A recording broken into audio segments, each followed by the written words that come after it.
লেবু প্যাকেটের পরিমাণ কি বানাচ্ছেন আপনি? বলতে পারবো না। কিছু বলার নেই। পেঁয়াজ কেটে 50 বার হাত ধোয়া, এটা কিন্তু দেবো কিন্তু রেসিপিতে। হ্যাঁ এটা লাগবে। বাবা মানে পিঠা খালি দিছে। বালা কিন্তু তো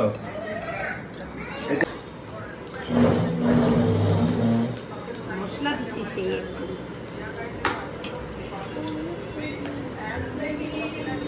আচ্ছা আচ্ছা আয় ভালো আরো একটা বড়